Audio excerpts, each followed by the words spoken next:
yaitu surga, kehidupan yang kekal selama-lamanya. Orang yang sampai ke sana harus mengikuti peta yang ada di Alkitab ini. Inilah yang menuntun kita.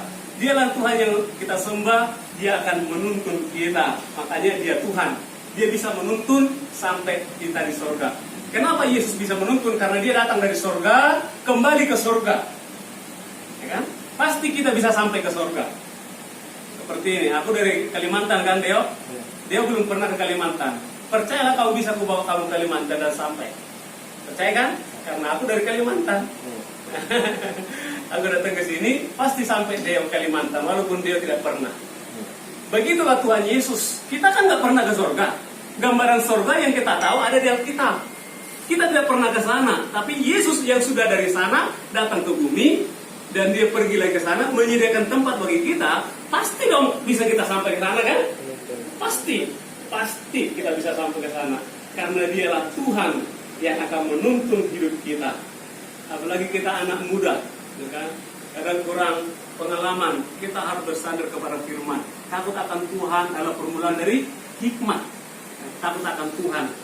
Kalau anak-anak kita ini kita bawa takut akan Tuhan, mereka akan diberikan Tuhan hikmat. Sehingga mereka tidak lari dari firman Tuhan, dari kebenaran. Kemanapun mereka ini lepas nanti dari depan kita, kalau mereka takut akan Tuhan, ke daerah manapun dibuang, pasti mereka tidak akan pernah menyimpang dari firman dan kehendak Tuhan. Itulah keinginan kita. Keluarga kita masih banyak. Kita doakan supaya Tuhan membawa mereka, menuntun mereka ke kehendak Tuhan. Yang kedua, alasannya kenapa kita harus beribadah kepada Tuhan. Ayat 18, Tuhan menghalau semua bangsa Amori, penduduk negeri ini dari depan kita. Kami pun akan beribadah kepada Tuhan sebab Dialah Allah kita. Yang kedua, Tuhan menghalau semua bangsa Amori. Bangsa Amori itu adalah orang-orang seperti musuh lah bagi orang-orang Israel pada waktu itu yang menghalangi perjalanan mereka dari Mesir ke tanah Kanaan. Ada orang Amori, ada orang-orang yang besar musuh mereka, harus ditumpas, harus dilawan. Dan kalau mereka bersandar kepada Tuhan, mereka kuat dan bisa melawan musuh. Tapi saat mereka tidak menyembah kepada Tuhan, lihatlah kalau mereka bertempur, baca di kitab itu, mereka selalu kalah. Kalau mereka berperang, bangsa Israel, kalau mereka jauh dari Tuhan. Tapi saat mereka beribadah lagi, dipanggil nama Tuhan, Allah Tuhan tolong kami, Tuhan tolong kami, bela kami melawan orang-orang Amori ini, orang-orang Filistin, besar-besar orangnya. Mereka kecil-kecil, orang Israel. Tapi saat mereka berdoa, Tuhan tolong kami, bela kami. Pada waktu itu ada timbul dipakai Tuhan si Daud, orang yang kecil bisa melawan Filistin, besar, bisa kalah, bayangkan. Ya kan? Apa kata si Daud? Kau mendatangi aku dengan tombak, dengan lembing, dengan apapun perisai, tapi aku mendatangi kamu di dalam nama Tuhan Allah semesta alam. Diambilnya ketapelnya, ditetak, titik, kena kepalanya pasti daunnya, dan matilah si Filistin yang besar raksasa itu. Karena Goliat orang Filistin itu. Goliat mati karena si Daud mengandalkan Tuhan. Amin. Siapa musuh kita hari ini? Musuh kita adalah iblis. Iblis musuh kita. Iblis itu tidak suka kita beribadah. Iblis itu tidak suka kita ini keluarga harmonis.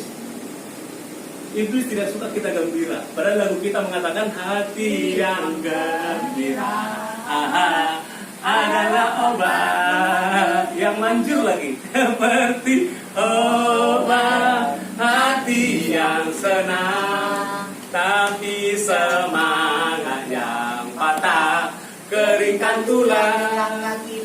Tapi hati yang gembira Tuhan senang. Iblis ingin kita ini tidak ada yang akur, ya kan? Maunya mertua atau menantu kelahi, ya kan? Itu paruan iblis. Itu bang maunya. Tapi kita semua di sini akur aja. Amin. Karena kita tidak berikan kesempatan kepada iblis ingin mengganggu keluarga kita. Apa pekerjaan iblis? Yohanes 10:10. Iblis pekerjaannya mencuri, membunuh dan membinasakan. Mencuri damai sejahtera. Supaya kita ribut, supaya kita marah, dicurinya damai sejahtera. Jangan diizinkan. Ya kan, iblis itu mencuri. Kita memanggil Tuhan, Tuhan tolong saya untuk saya bisa menang melawan musuh saya. Iblis itu musuh saya. Dia seperti singa yang mengaum-ngaum setiap hari. Seperti singa, tahu nggak? Singa mengaum-ngaum. Ada waktunya supaya dia dimakan kita. Itulah iblis. Dia mengintip kita, mengintip seperti pencuri, mengintip.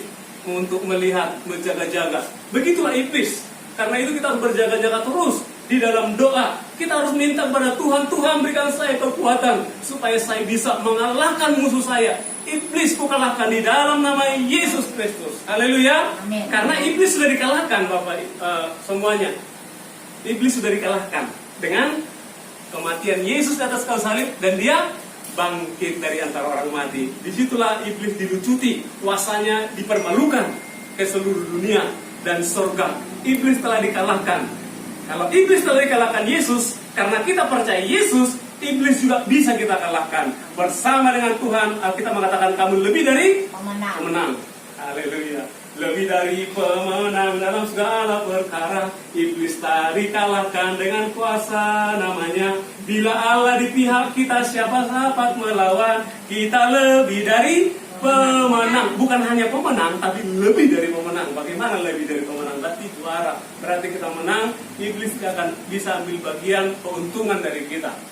Hanya Yesus yang mendapat tempat dan bagian di hati dan di pikiran kita. Tuhan akan menghalau semua itu, karena Dia Tuhan dan kita patut beribadah kepadanya. Ayat 19, tetapi Yusuf berkata